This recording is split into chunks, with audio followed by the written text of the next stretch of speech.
Bismillahirrahmanirrahim. Assalamualaikum warahmatullahi wabarakatuh. Kembali lagi bersama saya Abdul Hadi Ilman pada kuliah sekarang ini adalah Ekonomi Moneter 1. Dan pada video kali ini kita akan membahas tentang bagaimana perbankan dan pengelolaan lembaga keuangan. Sebagai preview dalam bab ini kita akan belajar bagaimana sih perbankan itu dijalankan, bagaimana dia mencari uang, kemudian bagaimana mengelola asetnya, mengelola liabilitasnya, sehingga kemudian nanti dia bisa mendapatkan keuntungan setinggi mungkin.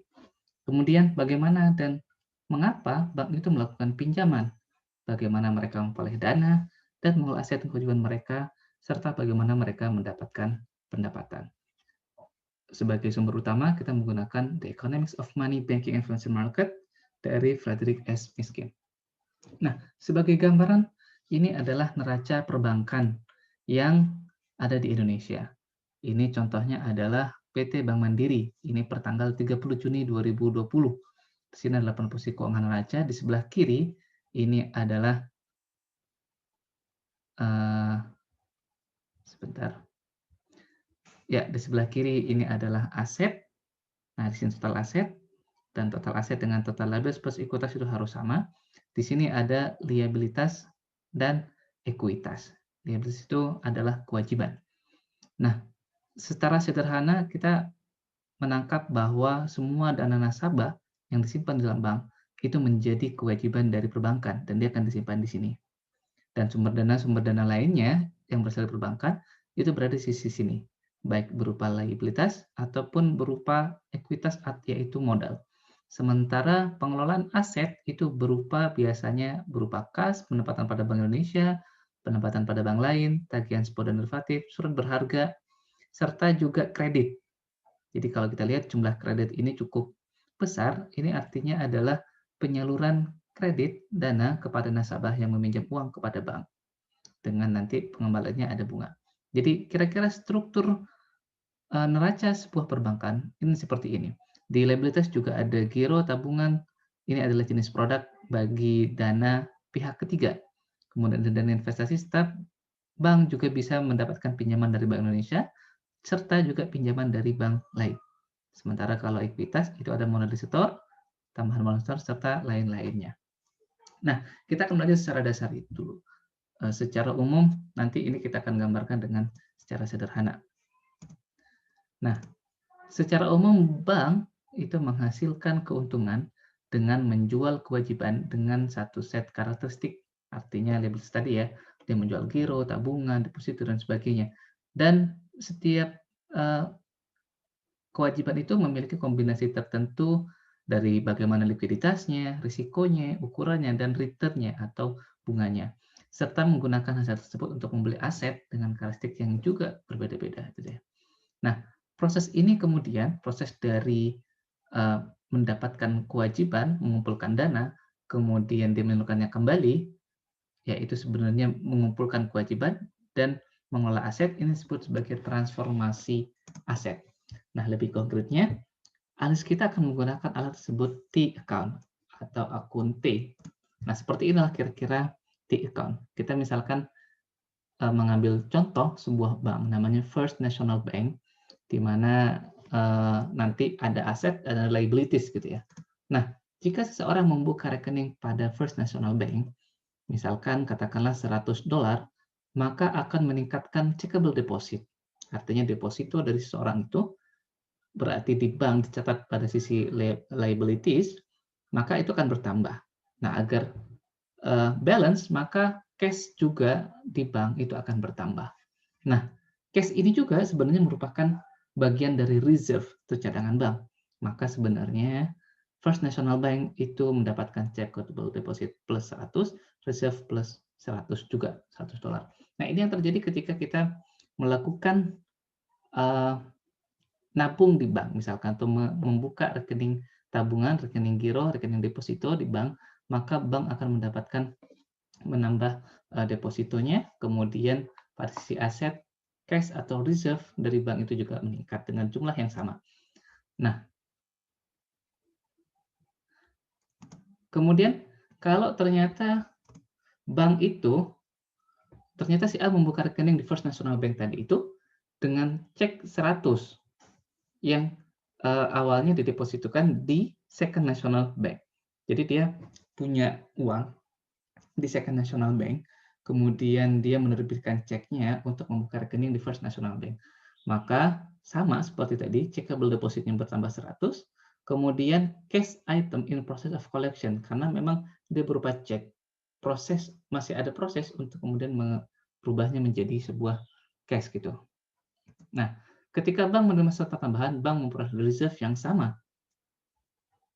Nah, gitu kan. Reserve yang sama, dan di Second National Bank, karena berarti ketika ceknya nanti dikeluarkan, dicairkan, diklaim gitu ya, maka di Second National Bank itu reserve-nya berkurang 100, checkable deposit-nya berkurang 100. Jadi inilah contoh transaksi antar bank yang dilakukan oleh nasabah yang kemudian membuat perubahan pada liabilities maupun asetnya nanti gitu ya. Dan ini terjadi pada setiap hari, makanya kemudian setiap hari itu ada namanya clearing, yaitu proses neto dari transaksi-transaksi antar bank itu. Nah, kemudian bagaimana membuat profitnya?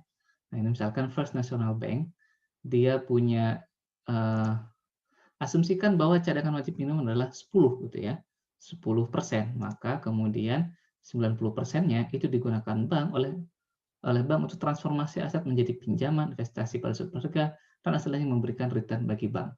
Jadi awalnya reserve itu ini 100, tetapi secara aturan biasanya katakanlah ada dana wajib minimum yang harus ada berupa cash, tidak boleh dikeluarkan sebagai pinjaman. Kenapa?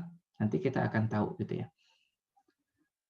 Nah, kelebihan excess reserve ini, kelebihan dari reserve ini kemudian diperbolehkan untuk ditransformasikan menjadi aset yang lain berupa pinjaman, disalurkan berupa kredit. Nah, inilah kemudian yang kemudian dikonversi atau transform menjadi loans ini. Nah, bank kemudian memungut bunga dari loans itu dan bank mendapatkan keuntungan dari situ. Nah, pada sisi di sini, di mana bank juga harus membayar bunganya, kemudian bank juga harus mengoperasikan bank ini, jadi ada biaya operasional, maka selisihnya itu yang kemudian menjadi profit, atau bahkan kalau memang ternyata operasional cost-nya lebih besar daripada income-nya, maka nanti bisa menjadi kerugian gitu ya. Nah, kemudian bagaimana prinsip umum manajemen sebuah perbankan? Ada 4 concern utama manajemen dalam mengelola perbankan. Yang pertama itu adalah memastikan apakah ada cukup dana saat dibutuhkan oleh depositor. Nah, tadi kan kita berbicara ada cadangan wajib minimum gitu, 10%. Artinya nih, kalau ada dana pihak ketiga, ada sejumlah nasabah yang terkumpul sejumlah 1 miliar misalkan dalam sebuah bank kecil aja gitu ya. Kemudian ternyata reserve minimumnya itu hanya 10%, artinya cuma ada 100 juta. Artinya 900 jutanya tidak ada di bank. Maka ketika terjadi keinginan dari para nasabah, misalkan jangankan 100%, 20% aja, artinya membutuhkan 200 juta. Itu bank juga sudah tidak punya dana itu. Bank hanya punya dana cash on hand, itu cash in hand itu cuma 100 juta. Padahal butuhnya 200 juta misalkan gitu. Nah, maka manajemen sebuah perbankan harus memastikan ada cukup dana saat dibutuhkan oleh depositor. Kalau enggak, nanti bisa terjadi krisis. Ini yang terjadi saat krisis perbankan atau krisis moneter, krisis keuangan secara keseluruhan di Indonesia pada tahun 98, di mana terjadi rush, di mana nasabah ingin menarik semua uangnya secara bersama-sama, dan tentu itu bank tidak akan punya dana itu. Bank juga harus mengelola aset dengan risiko yang rendah dengan melakukan diversifikasi. Dan bank juga perlu mendapatkan pendanaan dengan biaya yang murah, serta memastikan kecukupan modal gitu ya. Nah, maka kemudian ada beberapa jenis manajemen, ada manajemen likuiditas, manajemen aset, manajemen liabilitas, kecukupan modal, risiko kredit, serta risiko suku bunga. Kita akan membahasnya satu persatu. Yang pertama, manajemen likuiditas. Ini adalah contoh antara bank yang memiliki reserve yang 20 miliar, 20 juta ini sebenarnya, karena ini dalam bahasa Inggris ya, 20M. Oke, katakanlah saya singkat menjadi M saja. Reserve-nya yang satu lagi itu 10M. Sementara loans-nya sama-sama 80, sekuritas 10 gitu ya. Nah, di sini deposito 90, bank capital 10, di sini depositonya 100, di sini 10. Nah, kalau kita lihat, kalau kita anggap bahwa masing-masing itu memenuhi 10% kewajiban minimum, sebenarnya iya.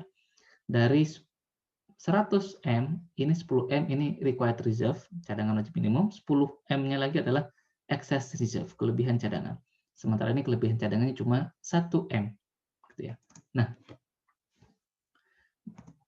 jika terjadi penarikan deposit, misalkan 10M, pada bank yang reserve-nya tinggi maupun yang reserve-nya rendah, maka yang akan terjadi adalah ini akan berkurang menjadi 10,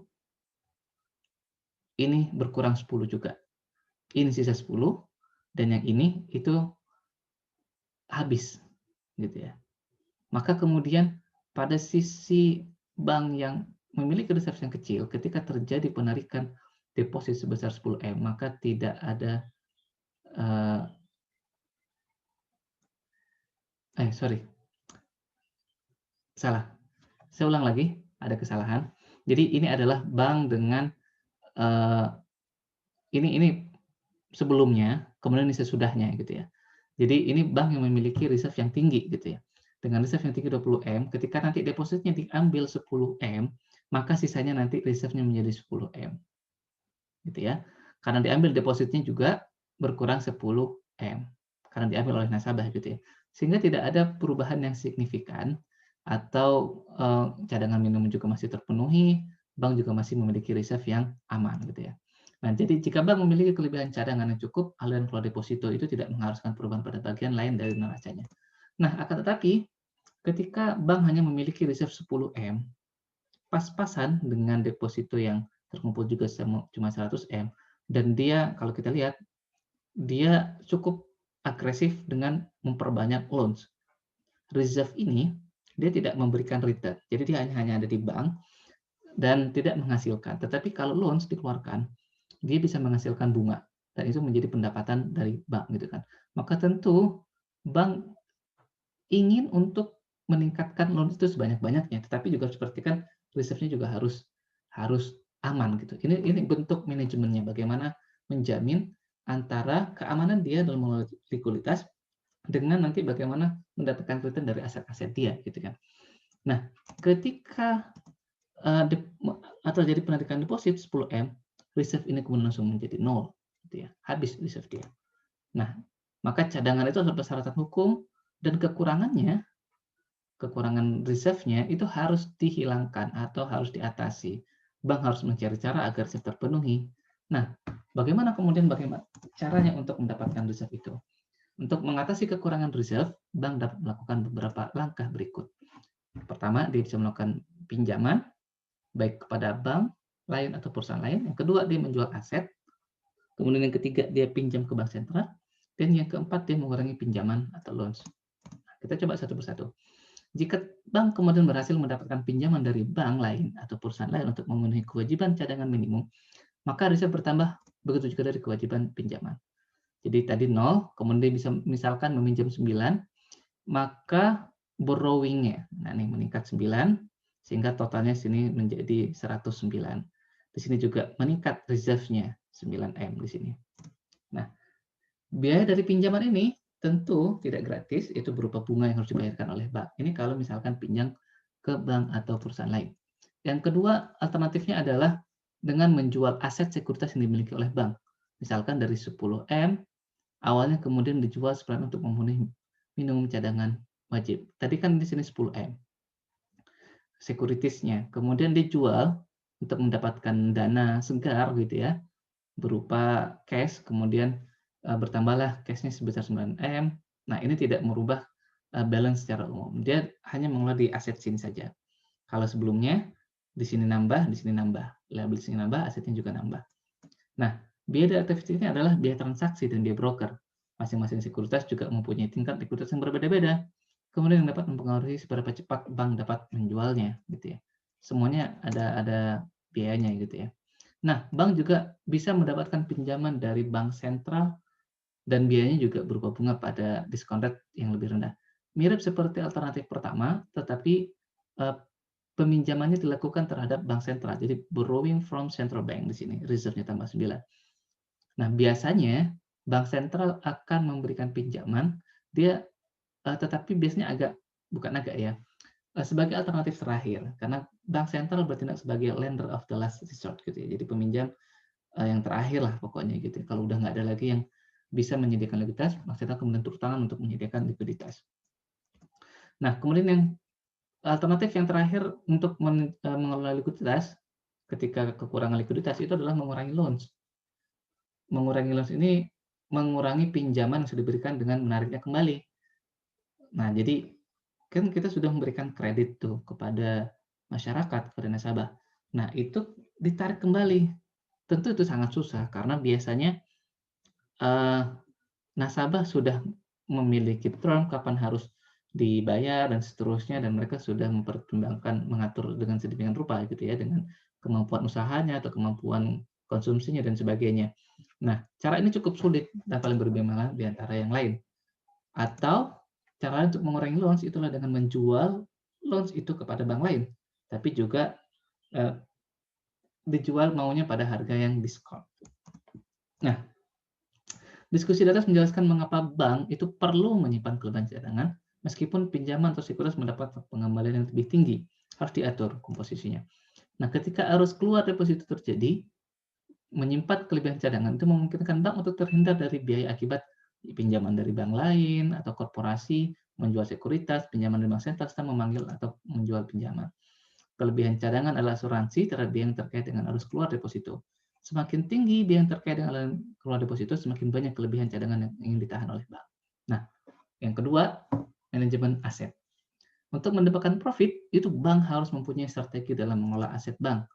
Tujuan dari pengelolaan aset bank adalah pertama, mencari pengembalian pinjaman dan sekuritas tinggi-tingginya, mengurangi risiko, serta memiliki likuiditas yang memadai. Jadi, ketika mengelola aset perbankan, dia bisa berupa pinjaman kepada para nasabah, nasabahnya pun juga berbeda-beda, ada yang bagus, ada yang jelek, dan sebagainya, itu harus diatur. Ada yang risikonya tinggi, ada yang risikonya rendah, itu harus diatur juga agar tingkat pengembaliannya bagus gitu ya.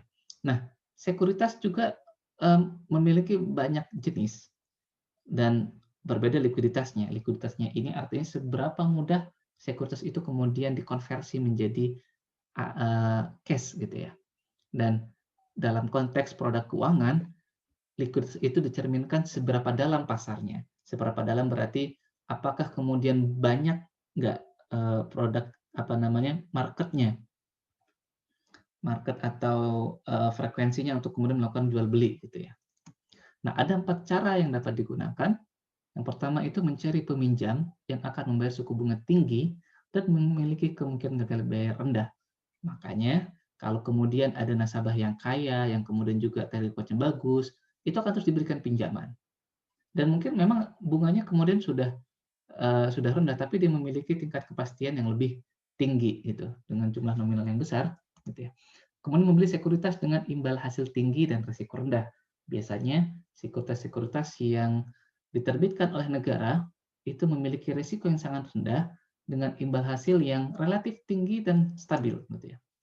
Kemudian mengurangi risiko dengan melakukan diversifikasi, artinya tidak membeli sejumlah aset dengan jumlah yang sangat besar, tapi sedikit-sedikit tetapi pada banyak aset. Kemudian menyeimbangkan kebutuhan likuiditas terhadap peningkatan imbal hasil dari aset yang kurang likuid. Ada 4 cara yang digunakan. Nah, kemudian yang ketiga itu adalah manajemen liabilitas. Jadi kalau kita pada di account itu ada aset, ada liabilitas. Liabilitas itu artinya ya kewajiban gitu. Liabilitas itu seperti yang kita sebutkan di awal, isinya itu adalah dana pihak ketiga, pinjaman, dan sebagainya gitu ya. Saat ini bank tidak lagi mengandalkan dana pihak ketiga atau berupa deposit sebagai sumber utama pendanaan di sisi liabilitas. Pengelolaan sisi liabilitas memungkinkan bank memiliki sumber pendanaan yang relatif beragam, baik dari pinjaman ataupun obligasi dan produk-produk lainnya. Dan bank dapat mencari sumber yang murah dan cepat. Perkembangan pasar uang antar bank juga sangat berperan penting dalam meningkatkan peran penting manajemen liabilitas. Jadi, ketika terjadi likuiditas yang rendah gitu ya, kekurangan likuiditas sebuah bank, itu bisa masuk ke pasar uang antar bank. Biasanya ketika clearing tiap hari, pasar uang antar bank itu aktif. Dia bunganya itu overnight, jadi cuma semalam aja gitu kan. besoknya langsung dibayar lagi. Ini untuk mengatasi kekurangan likuiditas bank dalam jangka pendek, dan pinjaman ini kemudian mempengaruhi sisi liabilitas itu gitu ya. Nah, kemudian yang keempat itu manajemen kecukupan modal.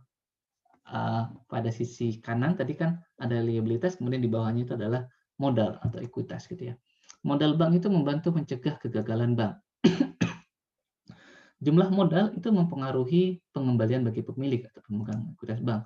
Dan ini juga merupakan bagian dari persyaratan regulasi.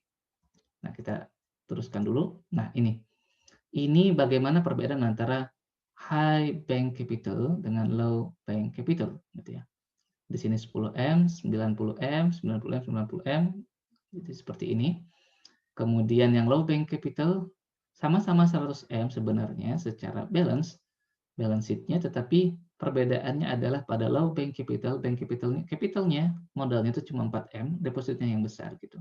Di sini kemudian misalkan nih, ini kan loan-nya sama-sama 90, 90, 90, reserve-nya 10, 10 gitu ya. Sama-sama pada dasarnya memiliki reserve yang berlebih. Bahkan yang ini mungkin lebih bagus karena ini harusnya 9,6. Oh tidak, ini masih lebih bagus. Ini kelebihan 1M, ini kelebihan 0,4M gitu ya. Tetapi loan-nya sama-sama 90, yang berbeda juga di sini bank capital-nya. Nah, suatu saat keduanya katakanlah sekitar 5M dari loans-nya itu gagal bayar. Maka dia berkurang di sini. Jadi 90 menjadi 85. Jadi 90 menjadi 85. Kemudian siapa yang harus menanggung biaya 5M itu gitu kan ya. Yang pasti adalah dana deposito milik nasabah pihak ketiga itu harus tetap 90M, 90M, 96M, 96M. Maka dana mana yang diambil? Itu adalah dana modal itu. Jadi ketika terjadi kegagalan bayar, maka yang rugi itu adalah bank. Dia tidak boleh merugikan orang lain atau nasabah deposito. Jadi 10M kurangi 5, 5. 4 kurangi 5, minus 1. Maka bank capitalnya itu menjadi negatif. Jadi memiliki kecukupan modal ini menguntungkan pemilik bank dengan membuat investasi mereka pada bisnis perbankan ini menjadi lebih aman gitu ya. Karena juga mahal bagi pemilik bank, karena semakin tinggi modal bank, semakin rendah tingkat pengembalian ekuitas gitu ya. Dan pilihannya tergantung pada keekonomian dan tingkat kepercayaan. Jadi inilah gambaran tentang bagaimana pentingnya tingkat kecukupan modal gitu ya. Nah, kemudian juga kita perlu yang selanjutnya yang kelima, manajemen yang cukup penting itu adalah manajemen risiko kredit. Pengelolaan risiko kredit ini berkaitan dengan upaya bank untuk mencegah terjadinya adverse selection dan moral hazard. Saya pikir teman-teman sudah bisa tahu apa bedanya adverse selection dan moral hazard, dan memang ini sering terjadi pada produk-produk keuangan gitu ya. Nah, maka kemudian bank harus melakukan yang pertama adalah screening and information collection. Jadi dia melakukan pengecekan data sejak awal. Kalau kita tahu, kalau kita membuka rekening di bank itu pasti datanya juga sangat sulit sekali, sangat lengkap sekali untuk mengetahui, apalagi kalau kita melakukan pinjaman. Itu sangat ketat sekali, bahkan harus disurvei tempat tinggal kita, berapa pendapatan kita, dan kemudian siapa yang bisa dihubungi, dan seterusnya gitu. Ini untuk menjamin mencegah terjadinya adverse selection ini. Artinya mencegah bank untuk kemudian memberikan pinjaman kepada orang yang salah, yang kemudian ternyata tidak punya kemampuan untuk melakukan pengembalian gitu ya. Kemudian kedua adalah specialization in lending. Artinya ada beberapa bank yang fokus pada industri tertentu atau pada daerah tertentu. Tujuannya adalah untuk kemudian mereka memiliki spesialisasi pengetahuan yang sangat baik dalam bidang itu gitu ya. Dan yang ketiga itu melakukan monitoring dan enforcement executive covenant. Jadi monitoring itu yang melakukan pengawasan, ada kontraknya dulu, ada enforcement ketika terjadi perjanjian mau memberikan pinjaman, itu ada perjanjian yang dalam sebuah kontrak dan itu dimonitor gitu ya. Yang keempat itu membangun long term customer relationship. Bagi bank itu juga perlu untuk mencegah risiko kredit yang tinggi itu dengan melakukan eh, membangun hubungan jangka panjang dengan customer, dengan nasabah-nasabah yang sudah memiliki track record yang bagus. Dan biasanya untuk menarik itu, bagi nasabah-nasabah baru, bank akan menawarkan bunga-bunga yang rendah ketika mereka sudah menjadi long term customer gitu ya. Nah, kemudian loan commitment artinya bank memberikan komitmen untuk memberikan pinjaman yang kemudian pinjaman itu bisa diambil kapanpun gitu ya. Ini juga menjadi bagian dari long term customer relationship tadi juga gitu ya. Bank hanya akan memberikan komitmen kepada nasabah-nasabah yang memang sudah terbukti memiliki track record yang baik gitu ya. Collateral and compensating balances. Jadi ada jaminan yang harus kemudian diberikan oleh nasabah ketika melakukan transaksi dengan perbankan atau compensating balances. Misalkan dia meminjam 10M, maka bank mensyaratkan 1M-nya itu tetap harus ada di bank. 9M-nya terserah kemudian bisa digunakan oleh si nasabah gitu ya. Dan yang terakhir adalah credit rationing. Credit rationing itu artinya menolak untuk memberikan baik menolak atau mengurangi dari jumlah yang diajukan gitu ya. Nah, tentu ini ada beberapa hal yang kemudian bisa membuat itu, seperti misalkan ternyata risikonya tinggi dan sebagainya, atau kondisi ekonomi yang kurang membaik, dan bisa jadi nasabah itu ada potensi untuk kemudian bangkrut dan sebagainya gitu kan. Nah, kemudian yang terakhir itu adalah manajemen risiko suku bunga. Ini adalah First National Bank, dia punya aset di mana ada aset yang sifatnya rate sensitive asset, ada fixed rate asset, dan seterusnya. Jika bank memiliki kewajiban yang lebih sensitif terhadap suku bunga daripada aset, kenaikan suku bunga akan mengurangi laba bank dan penurunan suku bunga akan meningkatkan laba bank.